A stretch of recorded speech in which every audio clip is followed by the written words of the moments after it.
Hello everybody, I am Deepika from लर्नो hub, एक ऐसा free learning platform जहां पर आप पढ़ सकते हैं physics, chemistry, maths, biology absolutely for free only at learnohub.com।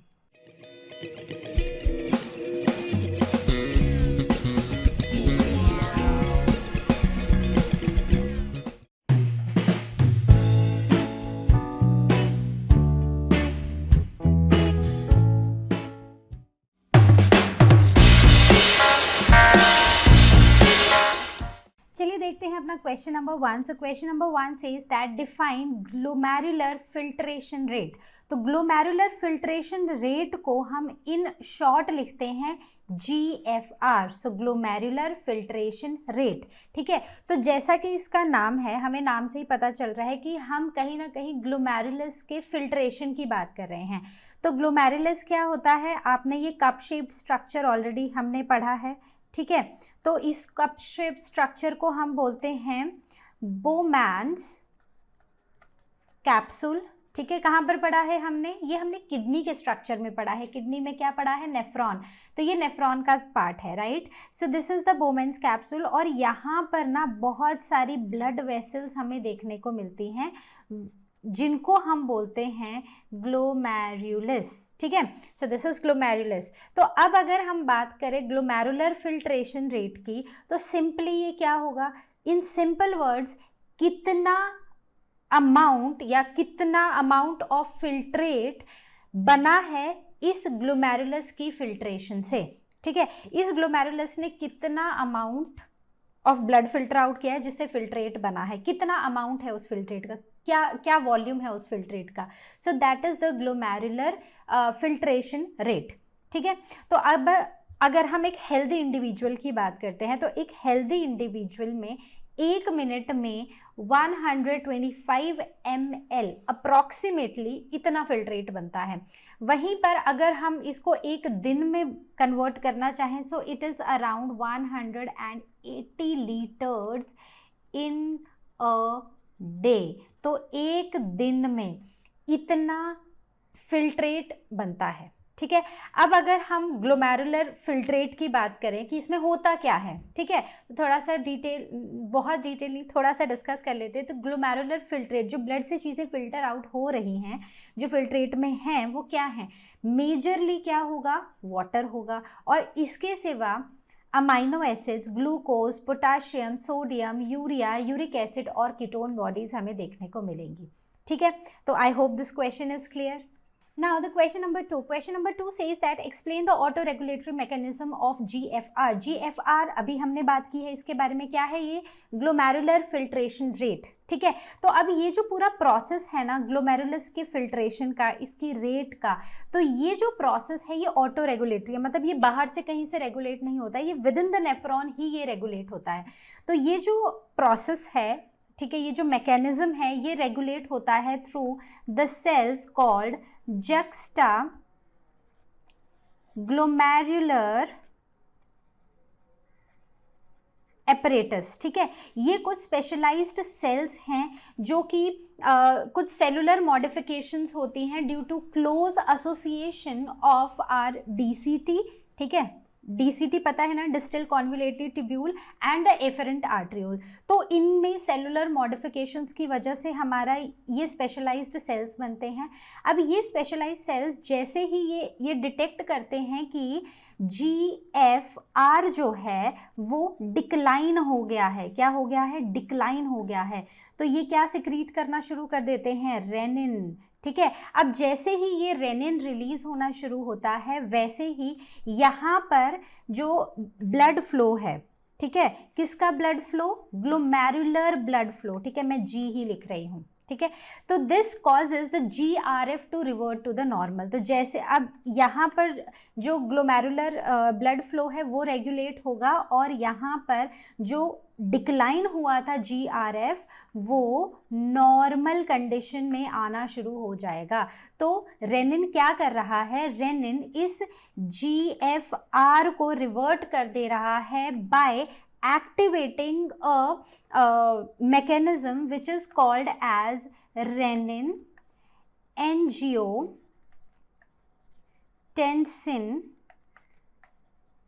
Mechanism, ठीक है। सो रेनिन एंजियोटेंसिन मैकेनिज्म को क्या कर रहा है, ये एक्टिवेट कर रहा है, जिससे रेनिन प्रोड्यूस हो रहा है। रेनिन के प्रोड्यूस होते ही यहाँ पर ब्लड फ्लो जो है वो ग्लोमेरुलस में फिर से नॉर्मल होना शुरू हो जा रहा है और नॉर्मली ब्लड फिल्टर आउट हो रहा है और जो फिल्ट्रेशन का प्रोसेस है वो एकदम नॉर्मल चल रहा है। अब यहाँ पर ना एक छोटी सी चीज़ और है जो आपको पता होनी चाहिए, दैट इज़ वैसो कॉन्स्ट्रिक्शन, ठीक है। So I always right N मतलब TION लाइक दिस, ठीक है। So it saves my time and the space also.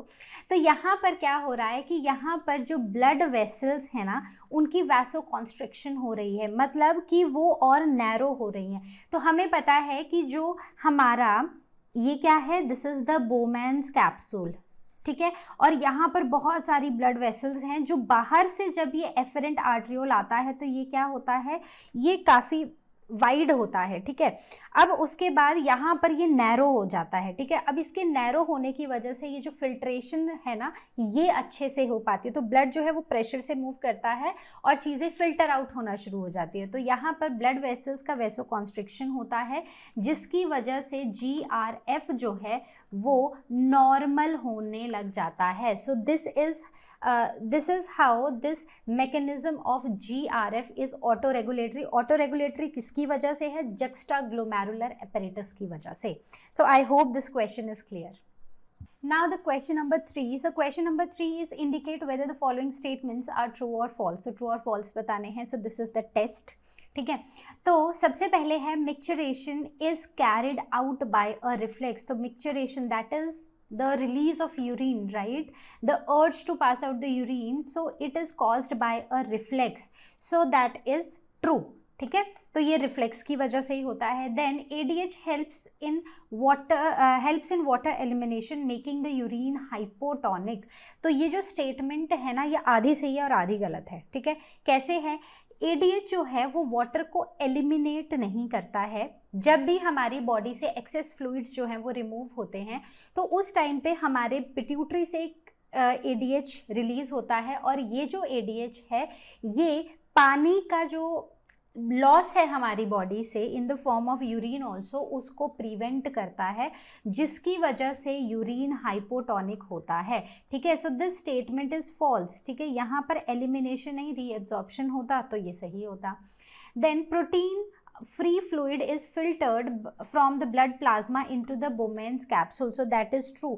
अगर हम फिल्ट्रेशन की बात करें तो यहाँ पर प्रोटीन्स फिल्टर आउट नहीं होते हैं, ठीक है। बाकी सब हो जाता है लेकिन प्रोटीन्स नहीं होते हैं, वो ब्लड में ही रह जाते हैं।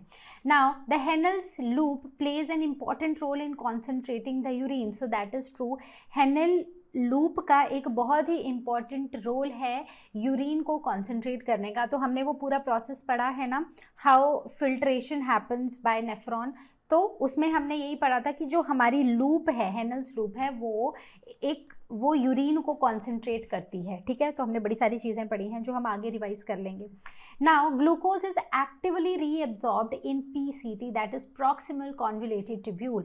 तो ग्लूकोज जो है वो एक्टिवली मतलब they are spending energy, so this is true, this is also true. तो ग्लूकोज क्या कर रहा है, ग्लूकोज एनर्जी को PCT जो है वो एनर्जी स्पेंड करके ग्लूकोज को एब्जॉर्ब करता है, so that is true. Now the question number 4, give a brief account on counter current mechanism, ठीक है। तो काउंटर करंट मैकेनिज्म के बारे में हमें एक ब्रीफ अकाउंट देना है, ठीक है, एक समरी सी हमें बतानी है। तो काउंटर करंट मैकेनिज्म, इसका नाम क्यों है, कैसे है, वो हम सब कुछ डिस्कस करेंगे। तो जब भी आपको ये क्वेश्चन आए आप इसमें ज़रूर ये डायग्राम बनाना, ठीक है। तो जब आप इसमें ये डायग्राम बनाएंगे तो आप का जो कॉन्सेप्ट समझाने का तरीका है वो थोड़ा बेटर हो जाएगा इसमें, और आपको पूरे मार्क्स मिलेंगे। तो सबसे पहले अगर आप इसमें देखो तो एक तो हमें नेफ्रॉन दिया गया है और एक वैसा रेक्टा दिया गया है। तो बेसिकली यहाँ पर किडनी के अंदर 2 काउंटर करंट मैकेनिज्म चल रहे हैं, ठीक है। कैसे चल रहे हैं, यहाँ पर 2 हेयर पिन लूप वाली हमारे पास क्या है, ट्यूब्स है, ठीक है। तो एक ट्यूब से नीचे को आ रहा है जो भी फ्लूइड है और एक तरफ से ऊपर को जा रहा है। तो ये जो ऑपोजिट मूवमेंट है ना, इसी की वजह से यहाँ पर फिल्ट्रेशन हो पाती है और इसी की वजह से इसे काउंटर करंट मैकेनिज्म बोलते हैं। तो ये सिर्फ नेफ्रॉन में ही नहीं हो रहा है, ये उसके साथ में एक और ट्यूबुलर दैट इज एक और ट्यूब है that is vasa recta which is efferent arteriole. ठीक है, उस एफरेंट आर्ट्रियोल उसमें भी ये सेम ही प्रोसेस हो रहा है, राइट। तो अब अगर हम इसको देखें, सो this is the descending loop, नीचे की तरफ को जो आ रही है, ठीक है, पीसीटी से, और ये वाली जब ऊपर को जा रही है, so this is ascending loop of Henle, right. So I hope this much is clear. अब एक बार अगर आप यहाँ पर देखो, ठीक है, सो दिस इज, अगर हम ऑस्मोलैरिटी देखें इस पोजीशन पर, this is the cortex region, इसके नीचे पूरा मेड्यूला है, this is outer medulla, that is inner medulla, ठीक है। तो जब यहाँ से ब्लड फिल्टर हुआ, अब जो यहाँ पर एंटर हुआ है पीसीटी में, that is what, that is our filtrate. तो यहाँ पर फिल्ट्रेट का जो कॉन्सेंट्रेशन है, so that is 300 milli osmole per litre, ठीक है। जब तक ये मेडुला में पहुंचा है, तो मेडुला में पहुंचने तक इसका जो कॉन्सेंट्रेशन है वो 1200 हो जाता है, ठीक है। तो यहाँ पर क्या हुआ कि यहाँ पर इस जगह पर डिसेंडिंग लूप ऑफ हेनले में क्या हुआ, यहाँ पर पानी जो है वो पैसिवली बाहर की तरफ को मूव किया, ठीक है। और यहाँ पर क्या हुआ, यहाँ पर आयंस एक्टिवली मूव किए बाहर की तरफ को in ascending loop of Henle. Actively मतलब कि यहाँ पर एनर्जी की रिक्वायरमेंट है, एनर्जी का यूज करके इन आयंस को बाहर निकाला गया है, लेकिन पैसिवली वाटर बाहर आया मतलब कि यहाँ पर किसी तरह की एनर्जी का यूज नहीं किया गया है, ठीक है। So I hope this is clear.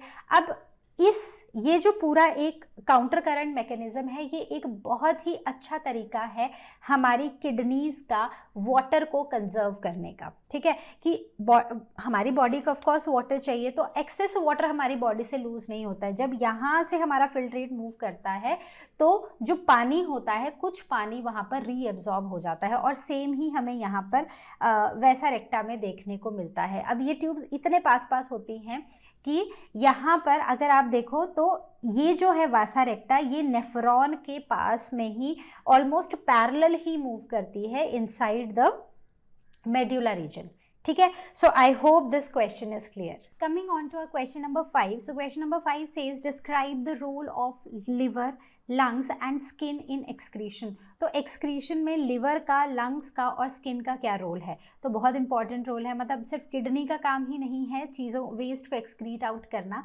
But और भी ऑर्गन्स हैं जो छोटे छोटे अमाउंट में अपनी तरह से कुछ वेस्ट को बाहर निकालते हैं हमारी बॉडी से। तो सबसे पहले हम बात करेंगे किसकी? लिवर की, ठीक है।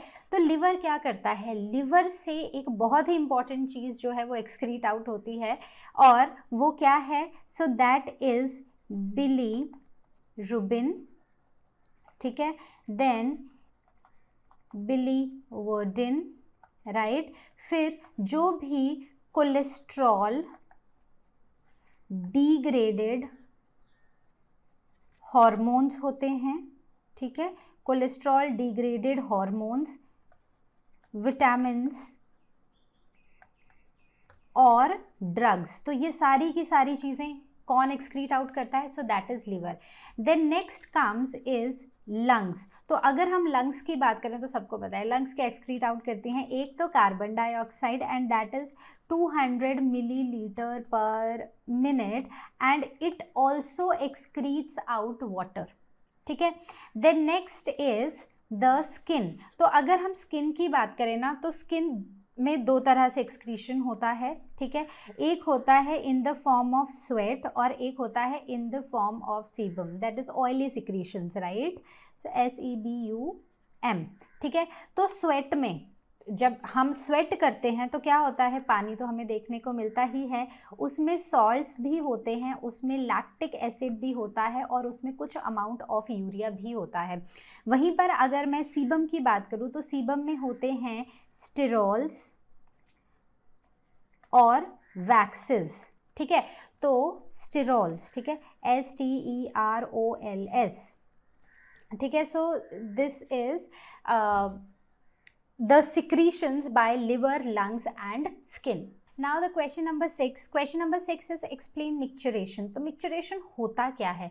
So it is basically the process of release of urine from urinary bladder. ठीक है, अब इसको जो कॉज करता है, मतलब कैसे होता है? So micturition is basically caused by a neural mechanism, जिसे हम मिक्चरेशन रिफ्लेक्स भी बोलते हैं.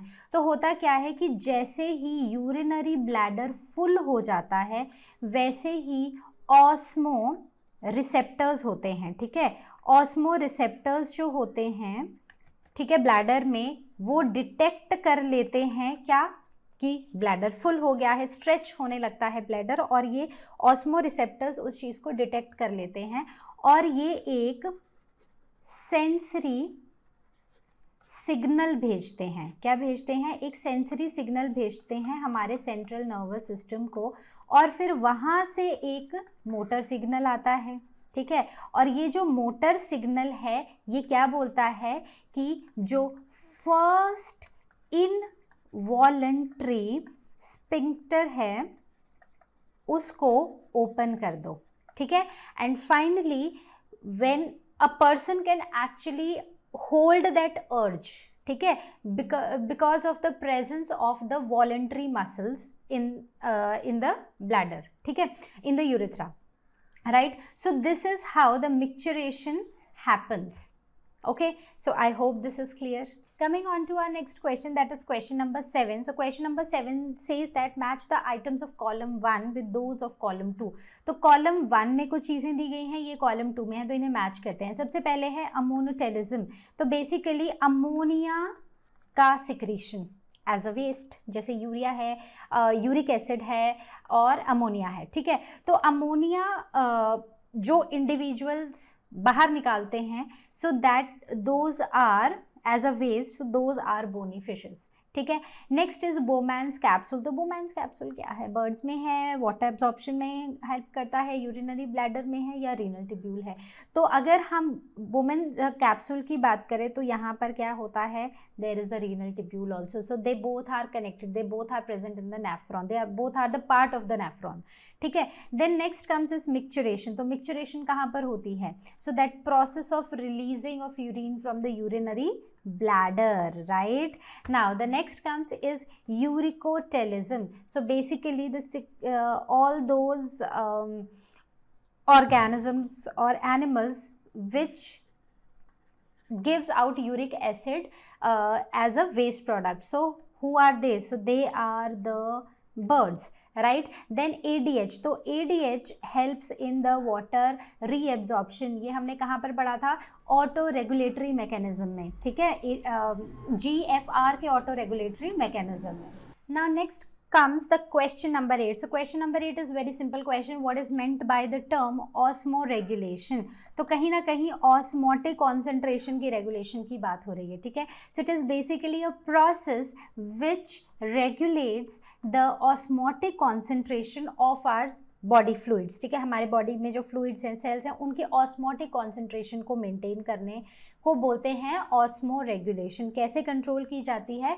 By controlling the quantity of water and salts. ठीक है, कितना पानी होना चाहिए, कितने सॉल्ट्स होने चाहिए, उसके लेवल को मेंटेन करना, उसको रेगुलेट करने का प्रोसेस जो है, so that is osmo regulation.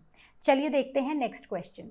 Now the question number 9. So question number 9 says that terrestrial animals are generally either ureotelic or uricotelic, not amonotelic. Why? तो देखो, कुछ एनिमल्स होते हैं टेरेस्ट्रियल जो लैंड पे रहते हैं, कुछ होते हैं क्या बोलते हैं? एक्वेटिक, जो पानी में रहते हैं. ठीक है, तो ये जो लैंड पे रहने वाले एनिमल्स हैं ना, इनको वाटर की अवेलेबिलिटी कम होती है, लेकिन जो वाटर में रहने वाले हैं ना, उनके पास तो भर भर के पानी है.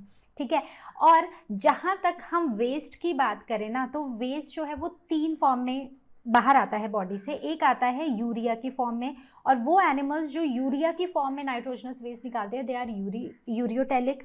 जो यूरिक एसिड की फॉर्म में निकालते हैं, दे आर यूरिकोटेलिक. और जो अमोनिया की फॉर्म में निकालते हैं, दे आर अमोनोटेलिक. ठीक है, क्लियर, सिंपल 3 चीज़ें. अब अगर हम बात करें यहाँ पर कि टेरेस्ट्रियल एनिमल्स जनरली यूरियोटेलिक या यूरिकोटेलिक ही क्यों होते हैं, अमोनोटेलिक क्यों नहीं होते हैं? तो अगर अमोनिया की बात की जाए ना तो वो एक्सट्रीमली टॉक्सिक है, एक्सट्रीमली पॉइजनस है। अगर ये हमारी बॉडी में रह जाएगा तो ये हमारी बॉडी में एज अ पॉइजन एक्ट करेगा और इंसान जो है उसकी बॉडी फंक्शनिंग जो है वो इम्बैलेंस हो जाएगी and that may even lead to the death. ठीक है, वहीं पर अब अगर हम इसी की बात करें इन एक्वेटिक एनिमल्स, तो एक्वेटिक एनिमल्स में क्या होता है, they have a lot of water around them and ammonia is readily soluble in water. तो अमोनिया जो है वो पानी में सॉल्युबल है, इनके पास पानी है, तो पानी में अमोनिया सॉल्युबल होता है और गिल्स के थ्रू, जैसे फिशेस की बात करें तो गिल्स के थ्रू ये बाहर एक्सक्रीट आउट होता रहता है। ठीक है, तो इनके पास पानी की कमी नहीं है, इसलिए ये अमोनिया की फॉर्म में इस वेस्ट को बाहर निकाल सकते हैं। लेकिन लैंड एनिमल्स में क्या होता है कि जो अमोनिया है ना वो पहले यूरिया या यूरिक एसिड की फॉर्म में कन्वर्ट होता है, क्योंकि as compare to ammonia these are the less toxic forms. ठीक है, तो इन फॉर्म्स में पहले ये कन्वर्ट होगा और फिर उसके बाद ये हमारी बॉडी से बाहर आएगा इन फॉर्म ऑफ पैलेट्स। ठीक है, so because terrestrial animals do not have enough water. ठीक है, अगर पानी है भी है तो we need that water to maintain the osmolarity. ठीक है, तो ऑस्मोलैरिटी अभी हमने पढ़ा ना कि पानी और सॉल्ट्स का एक बैलेंस बनाए रखना ज़रूरी है। तो अगर हमारी बॉडी में अगर बहुत सारा अमोनिया है और अगर हमारी बॉडी उसको डाइल्यूट करने में ही लगी रहेगी तो हमारी बॉडी में जो पानी चाहिए अलग अलग जगह पर वो नहीं मिलेगा। ठीक है, तो हमारे पास इनफ वाटर नहीं है, इसीलिए पहले ये यूरिया की फॉर्म में कन्वर्ट हो जाता है वेस्ट और उसके बाद ये पैलेट्स की फॉर्म में हमारी बॉडी से बाहर निकाल दिया जाता है। So this is the reason to reduce the toxicity of ammonia in our body. A large amount of water is needed which is not present in terrestrial animals and storing this in our body is even more poisonous. ठीक है, so इसीलिए terrestrial animals जो हैं they excrete out their waste in form of urea or uric acid, not ammonia. Now the question number 10. So question number 10 says that what is the significance of JGA, that is juxtaglomerular apparatus in the kidney function. तो हमने इसके बारे में पढ़ा था। ठीक है, जब ऑटो रेगुलेटरी मैकेनिज्म पढ़ रहे थे ऑफ GRF। ठीक है, तो हमने बोला था कि जैसे ही GRF का रेट जो है वो कम हो जाता है, डिक्लाइन हो जाता है, तो वहाँ पर क्या होता है, ये जो juxtaglomerular apparatus है ना, इट कम्स इनटू फंक्शन। तो juxtaglomerular apparatus था क्या? So these are basically the specialised cells जो कि किससे बनते हैं, रिकॉल करो, हमने थोड़ी देर पहले ही पढ़ा था। ठीक है, तो ये बनते हैं हमारे पीसीटी नहीं, DCT। ठीक है, डिस्टल कॉन्वलेटेड ट्यूब्यूल और हमारे एफरेंट आर्ट्रियोल जो क्लोज कॉन्टैक्ट में होते हैं ना, उनमें मॉडिफिकेशन से, सेलुलर मॉडिफिकेशन से बनते हैं। तो ये क्या करते हैं, जैसे ही GRF डिक्लाइन होता है ये वैसे ही एक मैसेज भेज देते हैं। ठीक है, कि जाओ भाई GRF कम हो गया है, अब क्या करना है, अब हमारा जो सिस्टम है वो क्या करेगा, वो रेनिन प्रोड्यूस करेगा। ठीक है, रेनिन क्या करेगा, एक एंजाइम है जो कि एंजियोटेंसिन को एक्टिवेट करेगा। यहाँ से एंजियोटेंसिन 1 और एंजियोटेंसिन 2 बनेंगे और इस तरह से ये ग्लोमेरुलर फिल्ट्रेशन रेट को बढ़ा देगा। अब यहाँ पर जो फिल्ट्रेशन का रेट कम हो गया था अब वो नॉर्मल आ जाएगा। ठीक है, इसके नॉर्मल आने से ब्लड फ्लो फिर से नॉर्मल होने लग जाएगा और जो यूरिन की प्रोडक्शन है वो भी एक कंट्रोल्ड अमाउंट में होगी, जितना पानी है हमारी बॉडी में उसके हिसाब से होगी। ठीक है, so I hope the significance of JGA is clear to everyone.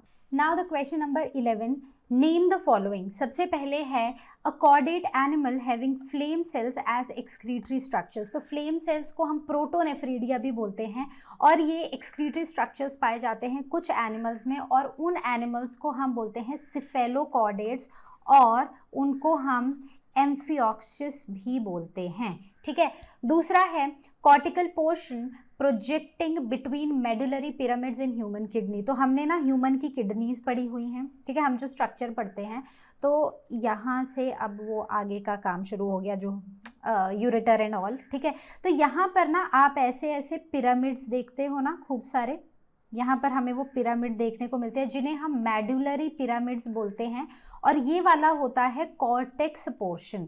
तो यहाँ पर पूछा है कि वो जो कॉर्टिकल पोर्शन है ना इन पिरामिड्स के बीच में, तो इसको क्या बोला जाता है, तो इनको बोला जाता है कॉलम्स ऑफ बर्टीनी, ठीक है। Next is a loop of capillary running parallel to the Henle's loop. तो एक कैपिलरी की लूप जो कि हेनल्स लूप के पैरेलल में चलती है उसे क्या बोलते हैं, उसे बोलते हैं वासा रेक्टा, और इन दोनों का जो फ्लो होता है वो ऑपोजिट डायरेक्शन में होता है, remember. So I hope this question is clear. तो चलिए आइए देखते हैं अपना last question, that is question number 12, fill in the gaps. तो फर्स्ट है ascending limb of Henle's loop, तो ये है Henle's loop. So this is the descending limb, ठीक है, and this one is the ascending limb. तो it is dash to water and descending limb is dash to water. तो जो ascending limb है that is impermeable to water and the descending limb is permeable to water, ठीक है। दूसरा है reabsorption of water from distal parts of the tubule is facilitated by hormone. तो जो reabsorption है पानी का इन distal part, so it is facilitated by a hormone called ADH, that is antidiuretic hormone, और वेसोप्रेसिन भी हम इसको बोलते हैं। क्या बोलते हैं, वेसोप्रेसिन, ठीक है। उसके बाद C है dialysis fluid contain all the constituents as in plasma except. तो जो डायलिसिंग फ्लूइड होता है ना उसमें सब कुछ होता है जो कि प्लाज्मा में होता है, सिर्फ एक ही चीज नहीं होती है, दैट इज नाइट्रोजनस वेस्ट, ठीक है। Now the last one is a healthy adult human excretes on an average dash gram of urea per day. तो कितना करते हैं, so they excrete 25 to 30 grams, just 25 to 30 grams in a day, ठीक है। So I hope this question is also clear. तो I hope जितने भी questions हमने इस चैप्टर के डिस्कस किए हैं वो आपको हुए होंगे क्रिस्टल क्लियर। तो अब हम मिलेंगे अपनी नेक्स्ट वीडियो में जहां पर हम नेक्स्ट चैप्टर के एनसीईआरटी सॉल्यूशंस को करेंगे discuss. So till then take care and as you all know, Learnohub free है पर बेस्ट है।